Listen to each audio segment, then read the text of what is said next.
Bonsoir, que le bon Dieu vous protège, vous donne la santé et la joie. Nous sommes le mois d'Adar et ce shiur-là, ce cours de Torah, nous allons un peu traiter du miracle qu'il y a eu dans ce mois-là, le mois d'Adar. Et bien sûr, nous allons partir à Safi, au Maroc, pour pèleriner le papa et ses 6 enfants. On les appelle Oulad Bezmero. C'est un grand tzaddik au Maroc, à Safi, à 120 km d'Essaouira. Et ils sont très très très connus, ces tzaddikim-là, de tout le Maroc. On va les pèleriner, mais tout d'abord, maintenant, on commence le cours de ce mercredi soir. Alors, on dit que Mishinichnas Adar Mabibi Simha. Lorsque le mois de Adar il arrive, on augmente la joie. Ça veut dire, nous avons 12 mois dans l'année, et le mois que nos sages ont choisi pour être heureux et contents, c'est le mois d'Adar. Et la question se pose pourquoi? Nous avons Nissan, le mois de Nissan c'est la fête de Pessah. On a le mois de Iyar, le mois de Iyar c'est la fête de la Refoua, de la santé. Nous avons aussi le mois de Sivan, c'est le mois de Matan Torah, c'est la joie. Et on a aussi le mois de Tammuz et Av, c'est vrai, il n'y a pas de joie parce que les 2 temples ont été détruits. Mais quand même, on sait que Be'ezrat Hashem Mashiach va venir et ces 2 temples ils vont être construits. Donc finalement, d'ailleurs, lorsque Mashiach va venir, ces 2 mois ils vont devenir les mois de joie. Donc le mois de Elul et Tishrei, c'est les mois de la Teshuvah, on fait pénitence et Hachem nous pardonne toutes les fautes qu'on a fait le mois de Tishrei. Et puis bien sûr, on a Shvat, le mois de Shvat. Bon, on a le mois de Heshvan qui n'a pas eu beaucoup des événements, mais on dit que le mois de Heshvan, étant donné qu'il vient tout de suite après la fête de Tishrei, comme la fête de Tishrei, c'est des événements de Rosh Hashanah, Kippour, Sukkot, Simchat Torah, Hoshana Rabbah. Alors, la suite, le mois qui suit le mois de Tishrei, donc c'est un mois de joie. Donc, bizarre. On nous dit que le mois d'Adar, c'est le mois de la joie. Et non seulement le mois de la joie, mais Marbim, il faut augmenter la joie. Alors, on va essayer de comprendre pourquoi. C'est très important de savoir c'est quoi la spécialité de ce mois-là. Alors, mes amis, il faut savoir une chose. On dit que chaque matin dans l'après-midi, Ivdo et Hashem bisimha. Il faut servir Hashem avec joie. Voilà, il faut servir Hashem avec joie. Beaucoup de fana benana, il faut toujours venir vers lui avec joie. Il ne faut pas se sentir le matin qu'on se lève. Il ne faut pas se sentir comme un fardeau. On se lève, encore on va aller prier. Non. On a vu que tous les tzadikim le matin, ils sautent du lit pour aller prier. C'est-à-dire, lorsqu'il y a une mitzvah à faire, on doit la faire avec joie. C'est-à-dire qu'il faut servir le bon Dieu avec joie, pas avec tristesse.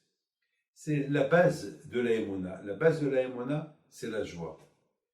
D'ailleurs, le fait qu'on n'est pas content pour servir le bon Dieu, alors ça veut dire qu'on n'est pas content de la Torah. Et si on n'est pas content de la Torah, c'est un problème. Donc ça veut dire qu'il faut vraiment, c'est pour ça, David Amelech il dit, Ivdo et Hashem bisimha. Servir Hashem avec joie. Et la Torah dit, Tahat Hashem lo abatem et Hashem elokechem bisimha, ba'o alecha kol advarim halalu. Il y a un passage dans la Torah qui dit, parce qu'on n'a pas servi Hashem avec joie, malheureusement, il y a des problèmes. Il y a des problèmes. C'est-à-dire, on gagne de l'argent, on est content. On se marie, on est content. On a un bon événement, on est content. Et la vie que le bon Dieu te donne. Tu n'es pas content de cette vie-là? Bien sûr que tu es content.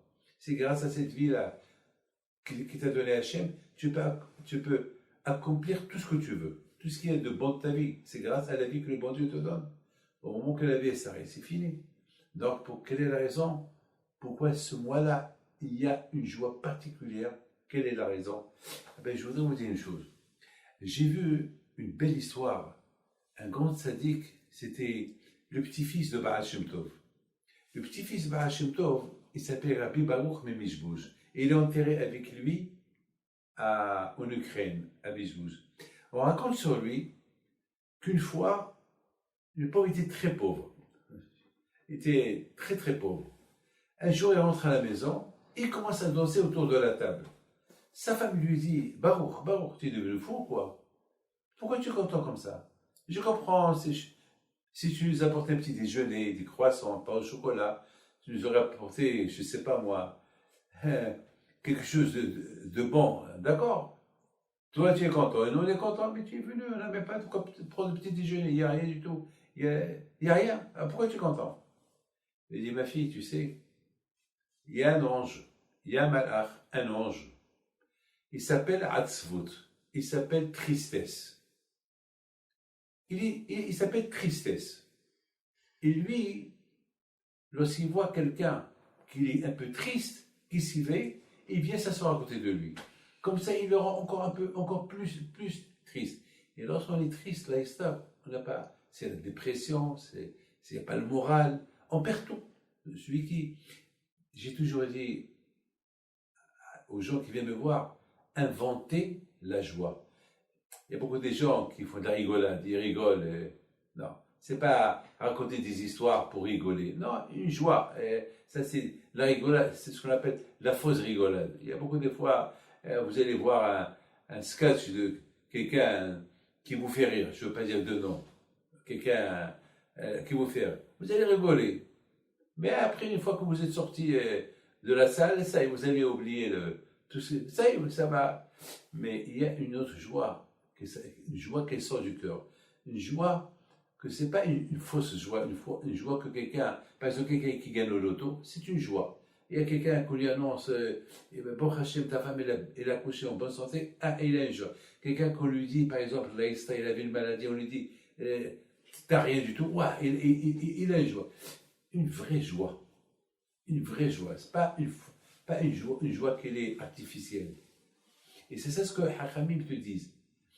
C'est ça ce que David Amelech dit. Il dit, David Amelech, il faut servir Akadosh Baruch Hu avec joie. Une joie qui vient du cœur, une joie que toi-même tu fabriques. Il y a ce qu'on appelle la fabrication de la maison, fait maison, et il y a ce qu'on appelle une fausse fabrication. Une fabrication, il y a ce qu'on appelle, vous achetez par exemple Dior, ou je sais pas moi, Dior, ou vous achetez Boss, Big Boss, hein, ou bien ce qu'on appelle l'imitation. L'imitation, elle coûte pas cher, mais la vraie marque, elle coûte cher. Une fois, quelqu'un, il m'a apporté 2 montres. À l'époque, il y avait des montres Cartier. Il me dit, Rabbi David, vous pouvez me dire laquelle est la vraie? Je vois les deux. Je ne sais pas, les deux sont vrais. Il m'a dit, non, Rabbi David, il y a une vraie et une fausse. Ils sont identiques. Alors, je lui dis, je ne sais pas, je ne suis pas expert. Et Rabbi David, celle-là, elle coûte 50 000 francs à l'époque, 5 000 euros. Et celle-là, elle coûte $200. Voilà, et ils sont identiques. Beaucoup de fois, on peut voir des gens qui sont contents. Je ne voudrais pas redonner, mais tu les vois rigoler, mais ils sont pleins de problèmes. Ils font semblant qu'ils sont bien, mais ils ne sont pas bien. Mais quelqu'un qui croit en Dieu, il va toujours être bien. Tu vas pas, il va toujours sourire. Et ce sourire original, pas un sourire, un faux sourire, un sourire, soi-disant avec choufouni. Regardez-moi, voilà, je fais le sourire, c'est pas vrai. Non, un vrai sourire. Mes amis, le Rabbi Baruch Memishbouj, j'ai dit à sa femme, tu sais ma chère femme, lorsque je suis rentré à la maison, bien sûr, l'ange qui s'appelle tristesse, je l'ai trouvé chez moi. Pourquoi? Parce qu'on est triste. Alors qu'est-ce que j'ai fait pour me débarrasser de lui? J'ai commencé à danser parce que lui, il a horreur de celui qui est content. Parce que celui qui est content, il va servir à Kadosh Baruch Hu. Et celui qui est... lui, il se colle à des gens qui ne sont pas contents. Parce qu'Hachem, il faut lui montrer qu'on l'aime. Imaginez-vous montrer, si vous aimez votre femme. Eh bien, par exemple, vous avez un enfant. Si jamais vous lui faites un sourire, si vous rigolez pas avec lui, eh ben jamais il va apprendre à être heureux, à être content. Il va même pas savoir comment sourire. Alors on joue avec les bébés. On leur apprend. C'est quoi ça? On joue avec eux. On danse avec. On fait des gestes. Et comme ça, c'est comme ça qu'on éduque. C'est comme ça qu'on va ancrer la joie dans l'enfant. Après, il va commencer à sourire. Et le sourire de l'enfant, il n'a pas de prix. Le sourire d'un bébé, il n'a pas de prix. Imaginez-vous rentrer chez vous à la maison, d'un travail. Vous êtes travaillé, passez une journée un peu dure. Vous rentrez avec une tête. Vous faites la tête. Déjà, votre femme, elle est toute la journée, elle a passé à la maison, et tu rentres, tu fais la tête. Ça va mal terminer la journée. Pourquoi? Parce que même si ça ne va pas dehors, au moins tu rentres avec un sourire. Le fait que tu rentres avec un sourire, alors ça essaye, ça chauffe un peu le cœur. Après, essaye, tu t'emballes dans la joie. Mes amis, Rabbi Baruch Mishbush Alav Shalom, il dit à sa femme, le seul moyen pour que je me débarrasse de cet ange-là qui s'appelle tristesse, et tant que lui il est chez moi, je serai toujours pauvre, parce que le bonheur il ne vient pas avec la tristesse. Le bonheur il ne vient pas lorsqu'on fait la tête à quelqu'un. Le bonheur il vient lorsqu'on est heureux, on est content. Alors c'est pour ça que je commençais à danser. Et alors maintenant je suis content. J'ai créé. C'est pas quelqu'un qui m'a raconté une blague pour rigoler. J'ai créé ma chanson, j'ai créé ma joie. Et lorsqu'on crée la joie, on crée alors la bracha. Et finalement, la Biba Bisbouz, en faisant ça tout le temps, eh bien, il a réussi. Il est devenu un grand sadique et les gens venaient chez lui du monde entier. Mes amis, le mois d'Adar, pourquoi on l'a rendu le mois de la joie? D'ailleurs, on dit Laïhodim, Haïta Ora, Vesimha, Vesasobika. D'où il est venu cette joie? Ils étaient tristes, les Juifs. Maintenant, vous allez bien écouter ce que je vais vous dire. C'est quoi une vie miraculeuse? Vous savez, c'est quoi une vie miraculeuse? Mettons, 100%, chacun qui l'a vu, ce texte-là, une vie miraculeuse, et chacun l'a cru, j'allais raconter une histoire d'une vie des miracles. Vous savez, c'est quoi une vie miraculeuse? La vie miraculeuse, c'est la joie. C'est d'être un homme qui fabrique la joie. Regardez les mains. Les mains, vous le voyez, ils bougent. Regardez, je parle, j'entends. Mais la joie, d'où elle vient? Voilà, je vois, je me tourne, je me lève, je m'habille, je marche, j'étudie, je lis, je fais un cours, je suis bien. Mais la joie, elle vient d'où? Et c'est un film rigolo que je vais voir, comme je vous ai dit tout à l'heure, c'est ce qu'on appelle, c'est rien que l'artificiel, de l'artificiel. Vous savez, il y a beaucoup de gens très il y a beaucoup de fois, il y a des gens qui rigolent, ils rigolent tellement, pourquoi ça arrive, rigoler, et après, tout de suite après, ils commencent à pleurer. De la rigolade, jusqu'à que les larmes, ils descendent. C'est pas la vraie joie. La vraie joie, Rabotai, une vie miraculeuse, c'est lorsque quelqu'un, il se contente de tout ce que le bon Dieu lui a donné. Un homme, il est heureux, merci Hachem, toujours, il dit, mais vous savez, je vais vous dire quelque chose. Hier, vers minuit, j'ai pleuré. Bémet, pourquoi? J'ai parlé avec une femme, que son mari, il est fatigué. Quand je vois lui voir une fois chez les mains. Il fallait voir comment elle avait cette femme, Laïmouna à Kadosh Baruch Hu, et comment elle priait à Kadosh Baruch Hu. Soit que je me suis dit, mais qu'est-ce que cette femme-là, elle sait prier mieux que moi. Il fallait voir comment elle composait les mots pour le bon Dieu. De toute façon, Hachem, on t'aime. De toute façon, Hachem, ce que tu as fait, on t'aime. On n'a pas de moi à te dire Hachem. Et il fallait voir comment elle parlait. Il fallait voir comment elle exprimait son amour à Kadosh avec tout le problème qu'elle a, que son mari, il est à l'hôpital, il est malade. Et elle, comment elle parlait du bon Dieu. Alors, je me suis dit, Hachem, tu vois, cette femme-là, de la façon qu'on elle parle, tu sais, Hachem, que si tu lui rends son mari en bonne santé, Hachem, tu sais comment elle va être contente, cette femme-là? Ça va pas être une joie. Ça va pas être une joie, la rigolade. Ça va être une joie que, par rapport à toutes ces prières qu'elle fait à Kadosh Baruch Hu, elle va savoir comment composer elle-même sa joie vis-à-vis de Kadosh Baruch Hu. Vous savez qu'il y avait un roi, il s'appelle Hiskiya. Ce roi-là, il a fait la guerre avec Sanherib, à l'époque du premier temple, une grande guerre. Ils sont venus contre lui avec 3 millions de soldats. 3 millions de soldats. Et le roi Hiskiya, il est parti au Beth Amikdash. Il a commencé à pleurer, à prier à Hachem. Il a dit, Hachem, tu sais Hachem, j'ai pas d'armée, j'ai pas d'armes, j'ai pas de soldats, j'ai rien du tout, j'ai que toi.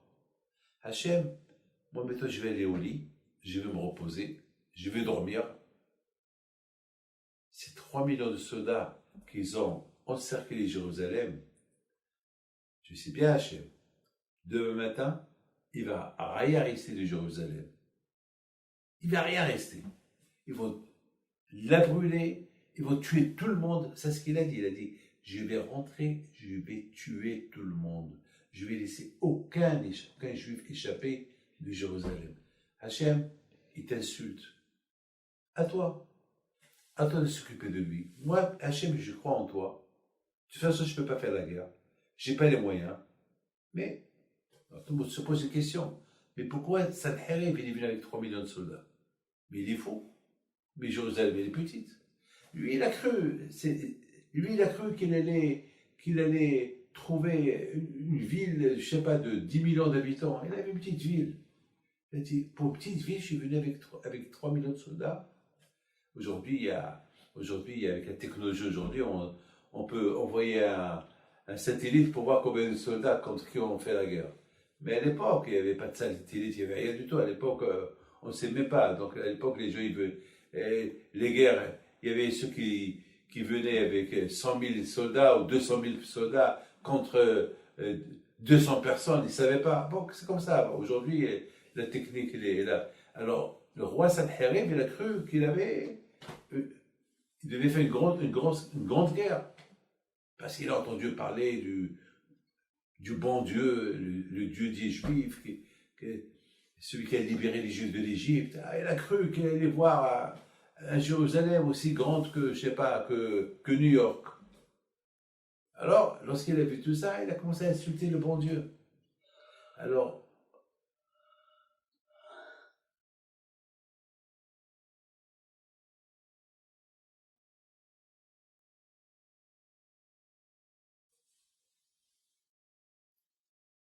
le roi Sanherib, lorsqu'il a vu qu'il est venu presque pour rien, à un moment donné, il allait dire à tout le monde, à tous ces soldats, repartez, laissez-moi avec 20 000 soldats. Après, il a dit, bon, mais toi c'est la nuit, restez jusqu'à demain.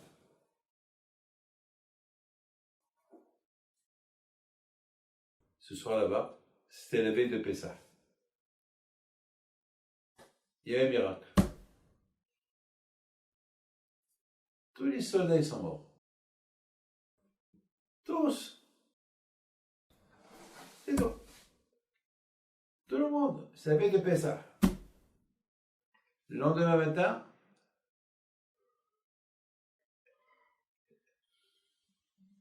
les soldats qui étaient sur la muraille, ils voyaient de loin, ils voyaient des corps de partout. Des corps de partout. Ils sont partis chez le roi Hiskiya. Hiskiya, tout le monde est mort. Hein, peut-être ils font une farce. Alors, le prophète Ishaïa alav shalom, il dit au roi, Hachem, il a donné tes ennemis entre tes mains. Tu peux sortir, vous avez un butin, vous allez vous enrichir, allez. Ils sont tous morts. Il est resté que le roi, Sanherib et ses 2 enfants vivants, c'est tout. Alors mes amis, vous savez ce qui s'est passé, ils étaient tellement contents. le roi Hiskia, je crois qu'il est parti au Beth Amikdash, il a dit merci Hachem, merci Hachem, merci Hachem. Mais, quand je vois ce qu'il a voulu faire, il a voulu le rendre Mashiach. Il a voulu rendre Hiskia, le roi Hiskia, il a voulu le rendre Mashiach. Ce Mashiach qu'on attend, oui, on rend Mashiach. Il a voulu le rendre Mashiach. Et les Malachim, les anges, ils ont dit à Hachem, pourquoi tu veux le rendre Mashiach? Il a dit parce que avec ce miracle qui est arrivé là, c'est Gog et Magog et Mashiach. Parce que Sanherib, il avait 3 millions de soldats, il avait 10 000 soldats de chaque pays, parce que lui, il a conquéri presque tout le Moyen-Orient. Donc, c'est Gog et Magog. Alors, ils ont dit à Hachem, mais Hiskia, il ne mérite pas d'être Mashiach. Pourquoi? Parce qu'il n'a pas chanté. Alors, il ne t'a pas donné des éloges. Il ne t'a pas dit merci. Par rapport à ce que tu lui as fait, il n'y a pas eu de retour. Mes amis, lorsque quelqu'un vous sauve la vie, et vous le voyez, chaque fois que vous le voyez, vous lui dites merci, vous le recevez bien, parce qu'il vous a fait sauver la vie. Imaginez-vous si il a sauvé la vie de toute votre famille. Alors, toute la famille lui doit votre vie. Alors, et tout ce qu'il peut nous demander, on va le faire. Alors moi, je me suis posé une question. Mais Hiskia, ne me dites pas que Hiskia n'a pas dit merci à Hachem. Bien sûr qu'il a dû faire le Hallel. Bien sûr, c'est pas possible de dire que Hiskia, il n'est pas reconnaissant. Avec tout ce... Alors pourquoi quand je lui ai enlevé le titre de Mashiach? Parce qu'il n'a pas fait la Shira, il n'a pas chanté. Mes amis, encore une fois, la raison pourquoi il n'a pas chanté, comme que nous, il n'a pas fait la Shira avec Simha, c'est parce que, mes amis, il y a merci, il y a merci. On peut dire merci, mais beaucoup de fois, il peut y avoir un merci, mais sans intérêt. Ça veut dire qu'on ne montre pas le cœur, le merci du cœur, que vraiment, j'apprécie ce que tu as fait pour moi. Ça, c'est l'erreur de Hiskia. Il n'a pas créé une joie à lui. Bien sûr qu'il a dit merci à Hachem, mais il y a merci, il y a merci. Bien sûr que le merci à lui et le Hallel qu'il a fait, c'était pas artificiel. Bien sûr que ça sortait du cœur, mais pas comme qu'il fallait. Pas comme qu'il fallait. Et c'est la raison pourquoi il a perdu ce titre-là. Vous savez, mes amis, la tristesse, c'était le billet clé de Haman. Le billet clé de Haman. Haman, c'était quelqu'un... Haman, c'est Amalek. Vous savez, Haman, l'histoire de Mordechai et Esther s'est passée il y a presque 2500 ans. Lorsque les Juifs, ils étaient encore en exil, en Perse. Et l'histoire juive, elle est ancienne, l'histoire juive. Lorsqu'ils étaient en Perse, ils étaient après la destruction du premier temple par Nabucodonosor, eh bien, il s'est passé que Haman, il savait que les Juifs, après 70 ans d'exil en Perse et en Irak, eh bien, ils vont retourner, le bon Dieu, il va tout faire pour qu'ils retournent en Israël. Voilà, c'était connu ça. Vous savez, lorsqu'on ne suit pas le chemin d'Hachem, on est puni. On nous fait chasser d'Israël. Et lorsqu'on fait Teshuvah, on nous ramène. Et on revient. Et on ressort. Et on revient. Et c'est comme ça toujours. Comme ça a été toujours. Mes amis, il sait Haman que les Juifs ils vont retourner. Et Haman il sait que les Juifs ils ont une loi dans la Torah. Il faut effacer Amalek. Comment on peut l'effacer aujourd'hui? On ne peut pas effacer avec la gomme les gens de Amalek. Ben on l'efface avec la Torah. on fait la Torah avec Bisimha, lorsqu'on fait les mitzvot avec joie, c'est comme ça qu'il est effacé. Parce qu'Amalek, c'est la tristesse. Amalek, c'est le safek, c'est le doute. Vous savez, quelqu'un qui doute quelqu'un qui doute que sa femme le trompe, ben, il n'est pas heureux, il n'est pas content. Ou une femme qu'elle pense que son mari, il la trompe, ben, elle n'est pas heureuse. Et quand est-ce qu'elle est heureuse? Eh ben, lorsque elle voit que vraiment son mari, il l'aime, que jamais il l'a trompé. Et quand est-ce que le mari, il est heureux? Ben, lorsqu'elle voit, lorsqu'il découvre que vraiment il s'est trompé, jamais sa femme ne l'a trompé. Donc il est heureux. Ça veut dire que le doute, imaginez-vous, vous voulez prendre un avion, mais vous ne connaissez pas l'heure. Vous n'avez pas d'heure. Et vous ne savez pas si, est-ce qu'il est parti, il n'est pas parti. Alors, il y a le doute. Vous demandez l'heure, il y a quelqu'un qui vous dit, il est 2 heures, il y a quelqu'un qui vous dit, il est 4 heures. Alors, et le vol, alors maintenant on ne sait pas. Mais toi, tu ne sais pas, le vol est à 3 heures. Mais un, il te dit il est 4 heures, ça veut dire que le vol est parti. L'autre, il te dit il est 2 heures, ça veut dire que tu peux encore attraper. Alors tu donnes le doute, tu n'es pas content. Lorsque tu arrives et tu vois l'heure, il est 2 heures. Ah, oh Hachem, j'ai 1 heure. Lorsqu'il le doute, Haman, il voulait exterminer tous les juifs. Haman, il savait qu'il ne pourra pas. Vous avez compris? Haman, il sait qu'il ne peut pas exterminer tous les juifs. Il sait. Mais Haman était très intelligent. Il a dit,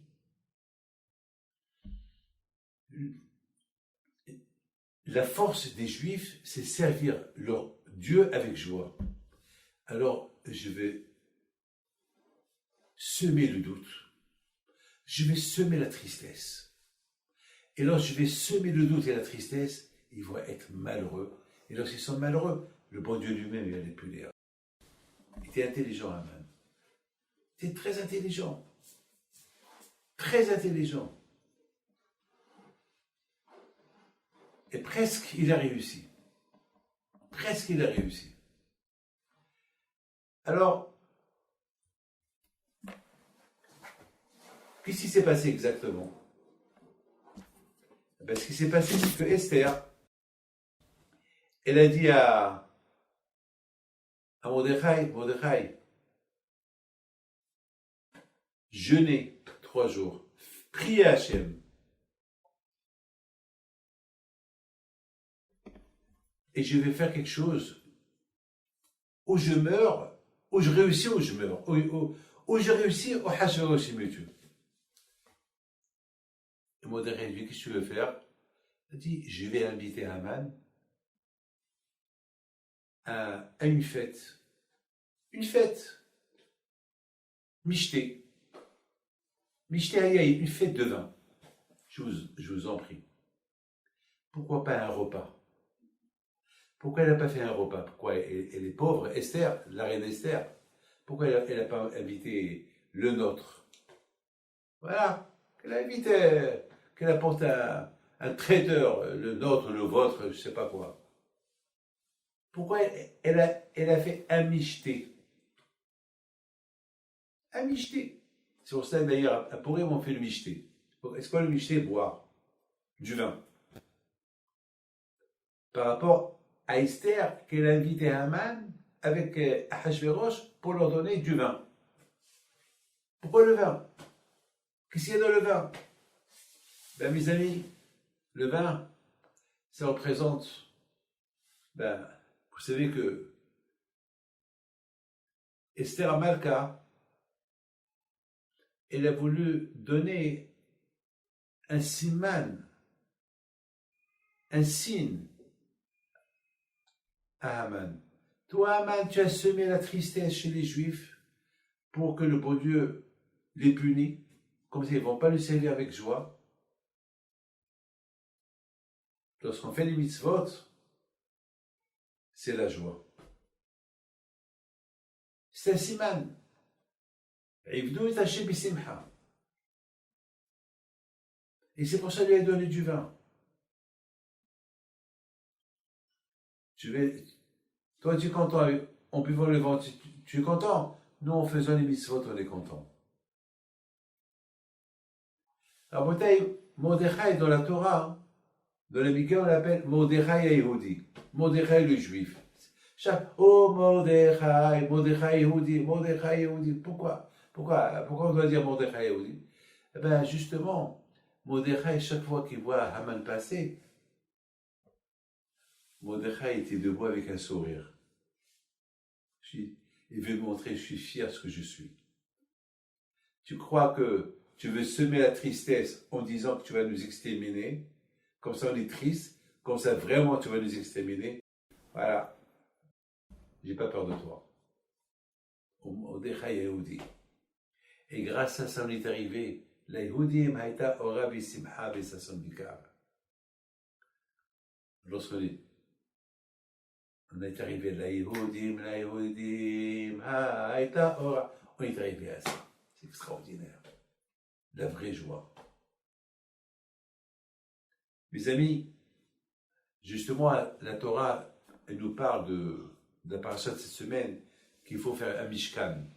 Un mishkan, c'est-à-dire la maison de Dieu. Est-ce que le bon Dieu a besoin d'une maison? Est-ce que le bon Dieu a besoin d'une maison? Nous, on a besoin d'une maison, on prie. Mais Hachem, il n'a pas besoin d'une maison. Une maison pour lui, il n'a pas besoin, Hachem. Nous, on a besoin d'une maison, une synagogue, on prie, mais la maison de Dieu. Hachem dit, Azul Mishkan, une maison. Pourquoi? Eh bien, justement, à Kadosh Baruch Hu, il a voulu qu'on construise un tabernacle, un temple, que pour lui. Pourquoi? Parce qu'Hachem, il veut que, à Israël, ils ont la notion que Hachem, il habite avec eux. Bien sûr, Hachem, il est partout.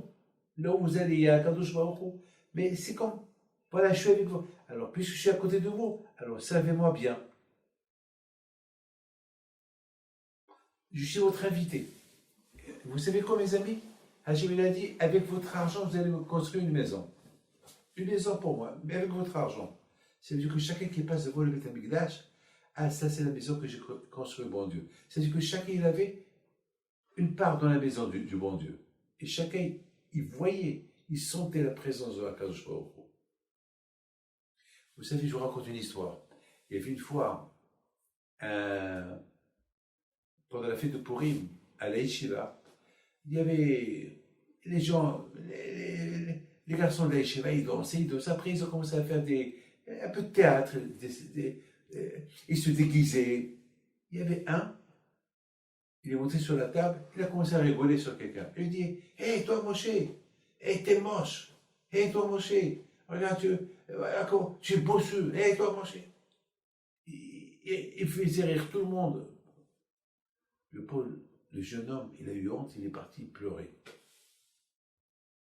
Bon, c'était du passé. Le lendemain, il avait dit, il paraît que je t'ai vexé hier, c'est pourri, mais j'ai pas fait exprès. Il n'a pas répondu. Mais il s'est passé quelque chose de grave. Le moqueur, il a réussi dans les affaires. Il est devenu très riche, mais il n'a pas d'enfant. Pas d'enfant. Il n'y avait pas de raison pourquoi il n'a pas d'enfant. Et une fois, il a commencé à réfléchir. Pourquoi je n'ai pas d'enfant? Il y avait un copain à lui.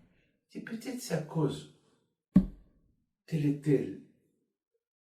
Tu l'as fait honte à Purim devant tout le monde. Peut-être c'est à cause de ça. Il dit, non, c'est pas à cause de ça, on rigolait. Oui, tu rigolais. Toi, tu rigolais, mais lui, il a pleuré. Toi, tu voulais être content et heureux sur le dos de quelqu'un. Tu as rigolé, tu l'as fait honte. Peut-être c'est à cause de lui. Mais il est où? Il paraît qu'il est à Bnei Brak. Et le riche, il habite au Canada. Alors, il a pris 2 personnes qui vont le chercher à Bnei Brak. Ils ont cherché de partout, de partout, de partout, de partout. Et à la fin, ils ont trouvé le monsieur, marié, des enfants. Pas bien. Ils sont partis chez lui. Vous êtes tel et tel, oui. Vous connaissez tel et tel? Ne me parlez pas de lui. Pourquoi? Ouf, qu'est-ce qu'il m'a fait? Il y a 20 ans. Oh là, jamais j'oublierai ce qu'il m'a fait. La honte qu'il m'a fait. Pardon de lui. Il n'a pas d'enfant. Non, jamais. Je ne veux pas savoir de lui. Bon. lorsqu'ils sont repartis à Montréal, ben, ils ont dit à Toronto, pardon, ils ont dit au monsieur, ben, on l'a trouvé, il t'en veut à mourir. Et 100% c'est à cause de lui que tu n'as pas d'enfant. Il faut lui demander pardon. Ah ben, il a pris l'avion, il est venu à Bnebra, il est parti chez lui, il a pleuré. Jusqu'à que, il a dit, voilà, Bléanara, tu as une femme, des enfants, moi j'ai l'argent, mais j'ai rien. Je suis malheureux. Pardonne-moi. Il a commencé à pleurer, il a pardonné. La même année, il a eu un enfant. La même année, il a eu un enfant. C'est mes amis à Purim. Il ne faut pas se permettre à Purim de dire, bah, Purim c'est le déguisement, Purim c'est la rigolade, mais on peut faire ce qu'on veut. Non. À Purim, tu peux faire ce que tu veux, mais il ne faut pas faire du mal à d'autres. Vous avez compris, mes amis? C'est ça les Hudim Haïta Ora Bishin Nichnas Adam Abibi Simha. Alors, quelle est la raison pourquoi le mois d'Adar il est très spécial? Eh ben, parce que ça veut dire que, au fait, toute l'année, tout le temps, on doit être Bissimha, on doit être content. Mais le mois d'Adar, c'est le moment où on peut, ben, Ezat Hashem, le fait de bien comprendre que par la tristesse, Haman, il a voulu exterminer les Juifs, et parce que nous, on n'a pas été triste, on n'est pas tombé dans son piège, et on a accepté la Torah sur nous, et on a dit pardon à Kadosh Baruch Hu, et on s'est mis à dire merci à Hachem, parce que dire merci à Hachem, pas que pour le bien, mais pour le mal, parce que beaucoup de fois on ne sait pas, beaucoup de fois ça peut arriver que d'un mal peut sortir un bien. Alors c'est la raison pourquoi il ne faut pas oublier ça. C'est-à-dire que le mois de Hadar, lorsque le mois d'Hadar il vient, c'est le mois de la Torah. C'est Bishinichna, c'est le mois où Moshe Rabbeinu il est mort. Et c'est le mois aussi que Moshe Rabbeinu il est né. Vous vous êtes rendu compte que jamais on a fait la Hilula de Moshe Rabbeinu? C'est bizarre, hein? On fait la Hilula de Rabbi Shimon bar Yochai, de Rabbi Meir Baal HaNes, de Baba Saleh, de Rabbi Yaakov Echsera, de Rabbi Haïm Pinto, et tous les tzadikim, Rabbi Haïm Pem, on fait la Hilula de tous les tzadikim, et pas de Moshe Rabbeinu. C'est bizarre, ou pas? Et pourquoi pas Moshe Rabbeinu? Pourquoi il ne fait pas la Hilula? C'est pourquoi? Parce que la Hilula de Moshe Rabbeinu, on l'a fait chaque jour. Il n'y a pas un jour dans l'année qu'on fait la Torah, la Hilula. Pourquoi? Parce que chaque jour qu'on étudie la Torah de Moshe Rabbeinu, c'est une Hilula. La Torah te donne la joie. Ce matin, chaque matin, lorsque j'étudie avec Mahavruta, avec le rab avec qui j'étudie chaque matin, ben, c'est la joie. Parce qu'on répond, on pose des questions, on les répond, et c'est la joie. Donc, Torah, Tziva, Lano, Moshe, Moaja, Kilat Yaakov. La Torah de Moshe Rabbeinu. Donc, chaque jour on l'étudie, chaque jour on est heureux, chaque jour c'est sa Hilula. Et chaque Hilula d'un tzaddik qu'on fait, pourquoi on lui fait la Hilula au tzaddik? Parce qu'il a étudié la Torah. Et quelle Torah il a étudié? La Torah de Moshe Rabbeinu. Alors, lorsque vous faites la Hilula de Rabbi Amma ben Diwan ou Rabbi Haïm Pinto, comme si vous faites la Hilula de Moshe Rabbeinu. Donc, la Hilula de Moshe Rabbeinu se fait presque chaque seconde, chaque jour. Et c'est la raison pourquoi le mois d'Adar, il est important. Parce que le mois d'Adar, c'est le mois de la guerre contre le doute. Lorsqu'il y a le doute, c'est la tristesse. Lorsque le doute, il se dégage, c'est la joie. Et le mois d'Adar, c'est le mois où Amalek, il a voulu ancrer la tristesse. Lorsque Haman qui était petit-fils de Amalek, lorsqu'il a décidé d'exterminer tous les juifs du monde entier, il sait qu'il ne peut pas, comme je vous ai dit. Il est impossible. Il va y avoir un qui va s'enfuir. Et de un, il va se le peuple juif. Il savait ça, Haman. Il savait. Mais son but, c'était de créer une panique, de tristesse, Parce qu'il sait que lorsqu'on est triste, on ne peut pas servir le bon Dieu. Parce qu'Hachem, il veut que la joie. Mes amis, maintenant, vous avez bien compris que la joie du mois d'Adar, c'est comme le père et les fils. Alors, le mois de Nissan, c'est le premier mois de tous les mois. Et le mois de Hadar, c'est le père de la joie. C'est la joie des joies. Ça veut dire que c'est quand, par exemple, on remplit la batterie, et une fois que la batterie est remplie, tu peux rouler. Eh ben, on remplit la batterie le mois d'Adar, la batterie de la joie. Mais une vraie joie, pas une fausse, pas une joie artificielle, une joie qui sort du cœur. Et c'est ça, mes amis, parce que mes amis, Hachem, il nous a dit, effacez Amalek. Pourquoi? Mais avec tout le mal qu'on a reçu de d'autres nations, il n'y a que Amalek. Parce que Amalek, il a créé le doute. Hacheka Chabaderer. Il a refroidi notre émona. Alors vous allez me dire, alors et les Grecs aussi, pourquoi on ne va pas les effacer, les Grecs? Eux aussi, ils ont voulu exterminer la Torah du peuple juif. Et pourtant, on allume la Hanouka, et point final. On ne dit pas, il faut les détester comme on déteste Amalek. Pourquoi? Les amis, c'est parce que les Grecs, ils n'ont pas voulu tuer les Juifs. Ils ont voulu qu'ils n'étudient pas la Torah. Mais les Juifs, ils se sont sauvés à gauche à droite. D'ailleurs, les Hashmonaïm, ils sont restés. Ils étaient des grands tzadikim. C'est ça, mes amis, la différence entre Amalek et les Grecs. Les Amalekim, ils ont voulu ancrer le doute que Dieu n'existe pas. Alors, on a une fête dans l'année qui s'appelle Purim, et c'est ça qui fait de notre vie une vie miraculeuse. Une vie miraculeuse. Lorsque on aime Hachem, on le sert avec joie. On n'a pas de doute, j'ai pas de safek, j'ai pas de doute de toi, je t'adore, je t'aime. Les amis, maintenant on va partir au Maroc. On va aller à Safi. Pas Safi, non. C'est une ville qui s'appelle Safi. Ça veut dire ça suffit. Ça veut dire ça suffit le corona. Allez, basta. Alors c'est ici, vous voulez voir? Bonsoir Rabbi David. Bonsoir Hicham. Comment allez-vous? Alors, ça va, alhamdoulilah, tout va bien? Voilà. Ça va, alhamdoulilah, grâce à Dieu. Alors ici, voilà, vous êtes en live, hein? Voilà, ça c'est la synagogue. Il faut savoir que Safi, c'est comme Essaouira, il y a là-bas un port. Voilà, toujours, il y a les photos de Sadikim, toujours, voilà. Une belle synagogue en plein. C'est là où les Juifs, ils viennent pèleriner. Voilà, ils viennent, ils prient là, il y a des chambres où ils passent quelques jours. C'est à 120 km d'Essaouira.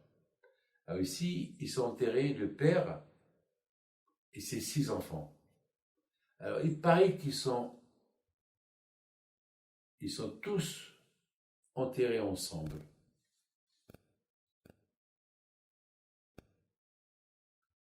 Voilà, ils ont fait, voilà, le père au milieu, regardez la photo là-bas.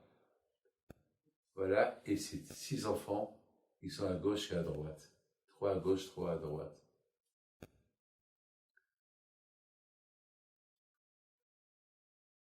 On les appelle Oulad Bzmero. Oulad, c'est les enfants. Zmero, c'est leur nom de famille. Oulad Bzmero. Je me rappelle, ils ont inauguré cette synagogue il y a 10, 12 ans, ou plus, je ne peux pas vous dire. Alors, bien sûr, ce cours de Torah que nous avons fait ce soir, c'est tout d'abord pour la Refoua Shelema de Baruch Mordechai Ben Freha Knafou. Quand je lui envoie des fois chez les mains, Be'ezat Hashem. C'est pour ça que j'ai parlé ce soir de une vie miraculeuse. Parce que Mardoché Knafo, toute sa vie, il a vu que des miracles. C'est pas tout le monde qui a l'Eimouna, qu'il a, monsieur Mardoché Knafo. L'Eimouna qu'il a. À tel point qu'une fois, il est venu à Essaouira, il y a 45 ans, parce qu'il habitait à Tiznit. Il avait là-bas un magasin, et il voulait habiter à Casablanca, mais il était attaché à Tiznit, la ville de Tiznit. Il est venu à Essaouira chez Rabbi Haim Pinto avec son associé, M. Cohen. Ils ont prié sur la tombe de Rabbi Haim Pinto. Et il a dit à Rabbi Haim Pinto, est-ce que cette semaine, la police me ferme mon magasin? Comme ça, je n'aurai pas le choix, Mais attends, il n'y a pas de raison pourquoi la police va fermer son magasin, c'est pas possible. Mais il a prié. Comme ça serait une raison pour moi de quitter Tiznit pour aller m'installer à Casablanca. Alors, M. Cohen lui dit, mais tu es fou, tu ne peux pas prier comme ça. Ça veut dire quoi? Ça veut dire, on va peut-être nous parler à ça. Mais si toi tu veux partir, va. Moi, je ne veux pas partir, moi, je veux rester. J'achète. Non, toi aussi, tu n'as rien à y faire. Tu as 10 enfants, il faut quitter. Il n'y a plus personne ici à Tiznit, il faut aller ailleurs. Eh bien, la même semaine, je ne sais pas, pour un rien, la police lui a fermé le magasin. Pour rien, pas de raison. Il a commencé à pleurer, son associé, M. Cohen lui a dit, mais toi-même tu as pleuré sur la tombe de Rabbi Haim Pinto cette semaine pour qu'on te ferme le magasin sans raison. Eh bien voilà, maintenant, il est parti à Casablanca pour Hachem. Il a marié ses enfants. Il y a encore 2 qui vont se marier si Dieu veut. Donc, on a choisi Oulad Zmero pour lui, pour prier pour Baruch Mordechai ben Freha Knafo, et Yitzhak Shimon ben Freha, Nathan Moshe, un enfant, Ben Miriam, et Johanna Batléa. Que Hachem leur envoie les fois chez les mains. Maintenant, si on peut aller pèleriner les tombes des tzadikim. Les tombes, ils sont enterrés dehors. Voilà, vous avez ici la ville de Safi. Il y a un port. Elle est très belle. Elle est très, très, très, très antique, cette ville. Elle est elle est sous la responsabilité de l'UNESCO. C'est une ville magnifique, très ancienne. Les Juifs, ils habitaient ici depuis presque 1000 ans. Ils ont habité ici, les Juifs. Ils ont bien vécu avec nos frères marocains au Maroc. Pas de problème. D'ailleurs, il y a peut-être encore un Juif là-bas, à Safi. Ils avaient des usines de sardines. C'est une ville à visiter. Très belle ville, très ancienne. Voilà. Oui. Excusez-moi. Voilà. L'enfant, c'est Nathan Moshe Chai Ben Miriam. Nathan Moshe Chai. Voilà, c'est ce que j'ai dit. Nathan Moshe Chai Ben Miriam, Refoua Shelema. Esther Batlona. Et Esther Batlona, Refoua Shelema. Eh bien, alors il y avait ici l'histoire. C'est la belle histoire que je vais vous raconter. Pour vous dire comment les Juifs ils vivaient une vie miraculeuse. Là, je parle. C'est la folie de vous dire, mais vous savez, ils n'étaient pas riches, les Juifs, dans ces villes-là. Ils étaient aussi pauvres que tout le monde. Mais ils étaient riches dans la Emouna. Alors, vous savez, quand Rabbi Haim Pinto alav shalom, toujours il faisait la Hiloula de son grand-père Rabbi Haim Pinto. Est-ce qu'on peut voir les tombes? Oui. Voilà, on va voir. Alors, les tombes, ils sont dehors. Ils les ont rénovées. Là, c'est la synagogue. Ah, voilà, les tombes. Voilà, regarde, voilà, le père, il est au milieu. Rentrez. Et voilà ses enfants. Ils sont autour de lui. Hein? Le père, il est au milieu. Alors, il s'est passé que Rabbi Pinto, il faisait la Hilula de son grand-père. Alors, il s'est passé que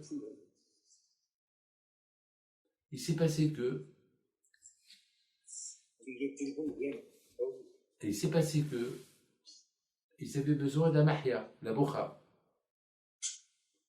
Alors, à cette époque, c'était pendant la guerre mondiale, peut-être avant la guerre mondiale, parce que Pinto, mon grand-père, il est mort avant la Deuxième Guerre mondiale. Alors, quelque temps, il y avait une pénurie de bourra, la France, elle avait, le Maroc, elle était sous les ordres de la France. Alors, il s'est passé qu'ils n'avaient pas et c'était interdit d'allumer la bourra, de boire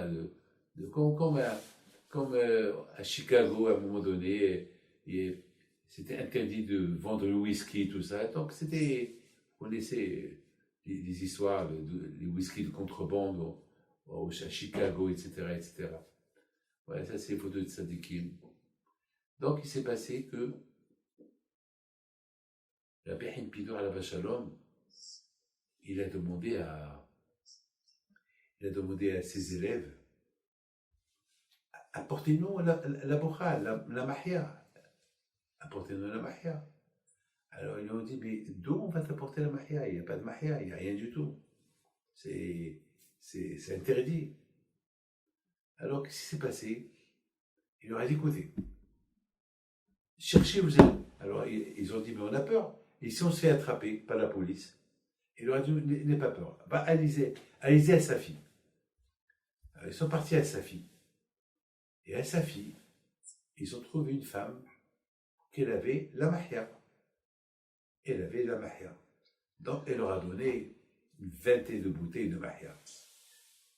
Alors, ils sont venus, ils sont retournés ils sont partis à Essaouira avec la mahia de sa fille à Essaouira. Et puis, voilà, il s'est passé que la police, elle est venue en plein fête. Et Rabbi Pinto à la Vachalom, il entend des bruits. Qu'est-ce qui se passe? La police, elle arrive. Qu'est-ce qu'il cherche? Il cherche comment il s'appelle, les bouteilles de mahia. Et quelqu'un, il a vendu les juifs. Ah bon? Et la police, elle rentre, elle voit 20 bouteilles de mahia sur la table. Ah! Une amende. Et Rabbi Pinto à la Vachalom, il dit, mais une amende de quoi? La mahia. Mais c'est pas de la mahia, c'est de l'eau. C'est de l'eau de sa fille. Quoi? De l'eau de sa fille? Vous mettez sur la table de l'eau. C'est pas de l'eau de sa fille, ça c'est la mahia. Et Rabbi Pinto a dit, goûtez. Alors ils ont commencé à goûter. Et hop, c'était pas la mahia, c'était de l'eau. C'était de l'eau. Alors, la police, il dit quoi? Vous faites une fête autour de 30 bouteilles d'eau? Ben oui, tu t'as vu, c'est de l'eau. Bon, on s'excuse. Ils sont partis. Et dès qu'ils sont partis, il s'est passé quelque chose d'extraordinaire. Vous savez quoi? Les gens, ils ont dit à Rabbi Pinto, alors c'est la bahia ou c'est de l'eau? Et Rabbi Pinto à la vache lui a dit, on va goûter. Ils ont goûté, c'était de la bahia. Regardez la bouteille, le kouah des tzadikim.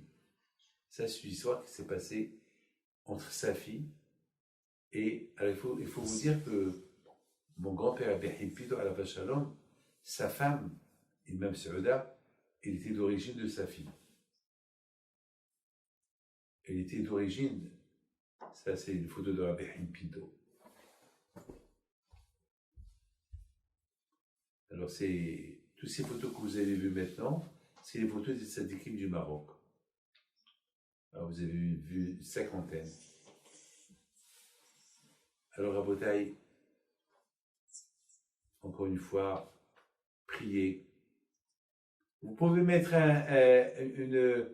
une bougie sur la tombe du père, Oui, on va mettre 7, rapidement. 7, ouais.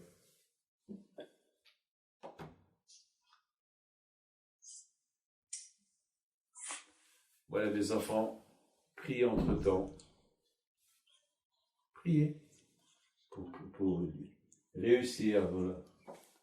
Ne pas trop bailler en plein cours. Voilà. Voilà, tu trouves un bon mazal si Dieu veut. Amen. Tu réussis. Voilà. Tu fais des tzadikim.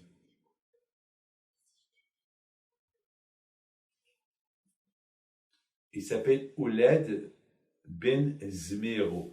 Ouled, c'est-à-dire les enfants de Zmero. C'est presque quelques centaines d'années qu'ils sont enterrés là. Ils ont rénové le cimetière. Et Sa Majesté le roi Mohammed VI, que le bon Dieu le protège, il a beaucoup fait pour tous ces cimetières juifs au Maroc. Et il leur a donné une vie. Dites-moi, où vous pouvez voir ça dans un pays marocain, que regardez comment ils respectent les coutumes juives? Ça n'existe pas. Il n'y a qu'au Maroc. Il n'y a qu'au Maroc qu'on peut voir des choses comme ça. En Tunisie aussi. Et que Dieu fasse qu'il y aura la paix dans le monde entier, si Dieu veut. Amen. Ah, maintenant, je voudrais vous faire une petite annonce. Alors, ce cours de Torah, la mémoire du grand Tzadik Abimir Pinto, mon oncle, que c'est Shabbat, ce Shabbat-là, sans Sahiloula, et mon beau-frère, Rabbi Yaakov Ben Yahya Harfi, c'est mercredi soir prochain, et bien sûr, à la mémoire de Elder Abraham Lasri, Justine Rivka Bat Phoebe Masliah, et le grand rabbin Rabbi Shalom Assoulin Ben Rachel. J'ai étudié la Torah chez lui. Il nous a quittés l'année dernière. Et bien sûr, notre ami Léo Haddad, que vous connaissez tous. C'est ce soir, son année depuis qu'il nous a quittés. Alors, mes amis, je voudrais que vous fassiez une petite annonce. Mercredi soir prochain, on va faire Hafrashat Hala sur la tombe de mon père à Ashdod. Alors, si Dieu veut, Be'ezat Hashem, c'est très important, c'est la veille du jeûne de Purim. Le jeûne de Purim, c'est jeudi prochain, parce que Purim, c'est vendredi prochain. Alors, mercredi soir prochain, si Dieu veut, on va faire Hafrashat Hala. Il y aura 10 femmes sur la tombe de mon père à Ashdod. Et là-bas, on va bénir tous les malades. Vous pouvez déjà envoyer les noms pour la Hafrashat Hala et soyez présents et invitez tous ceux qui ne sont pas mariés. Et Be'ezat Hashem, et tous ceux qui sont malades. Et Be'ezat Hashem, cette Hafrashat Hala, on l'a fait pour la réfoua shelema de tous les malades. Et si Dieu veut, au plus tôt possible qu'on reçoit les noms des malades et les noms de tous ceux qui veulent se marier, si Dieu veut. Alors comme ça, on les aura avec nous, Be'ezat Hashem. On les aura avec nous, si Dieu veut, on les aura mercredi avant le soir. Comme ça, Be'ezat Hashem, on fera la Hafrashat Hala mercredi soir prochain, comme d'habitude. Et Be'ezat Hashem, autre chose que je voudrais vous annoncer, que Akash Baruch Hu, il aide Rav Arié Ederi, le responsable de chasse, que le bon Dieu l'aide, et qu'Akash Baruch Hu, il fasse qu'il réussisse si Dieu veut. Be'ezat Hashem, nous avons un député, M. Yussi Taïeb, qui représente les Français, que le bon Dieu le protège, qui réussit dans tout ce qu'il fait. Voilà.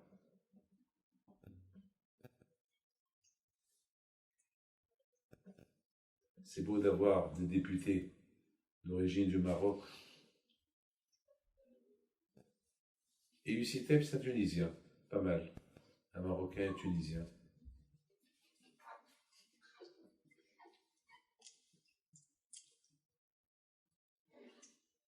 Priez, priez, profitez.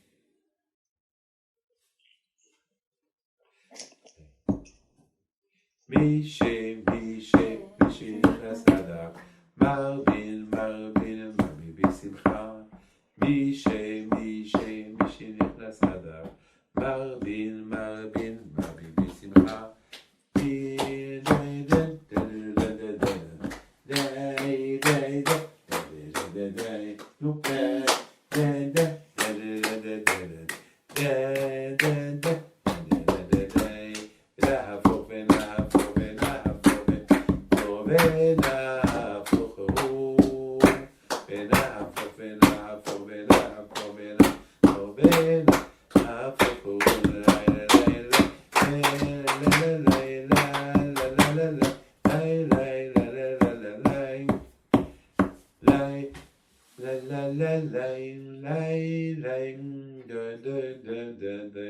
בישבח אבותינו אברהם יצחק ויעקב משה ואהוד ושלמה וברך את כל הקהל הקדוש הזה גדולים וקטנים הם ובניהם שניתנו מלא הקדוש ברוך הוא את כל משאלות בהם טובה בתי מעלים כל גזות כזאת וגזו עליהם גזות טובות השם יעזרם עד לבד כל שלך יזכה וחמד ידיהם תן להם הקדוש ברוך הוא ברכה מרובע עד בידי שבעתו וארכות ימים שנים בזכות הצדיקים הקדושים עולות וזמרות תגן בעד החולים והחולות ובפרט בברוך מרדכי בן פריחה חנפו ויצחק שמעון בן פריחה ונתן משה חי בן מריה וג'ואנה בת לאה קדוש ברוך הוא יבטם עליהם כל גזרות גזרו עליהם גזרות טוב השם יעזרם עד לבא כבוד שמו ברכה והצלחה וחומרת ידיהם ויתמלא עליהם רחמים וכן יהיה רצון ונאמר אמן que le bon Dieu vous protège et vous donne la santé, la joie, la prospérité. Alors rendez-vous mercredi prochain si Dieu veut sur la tombe du tzaddik,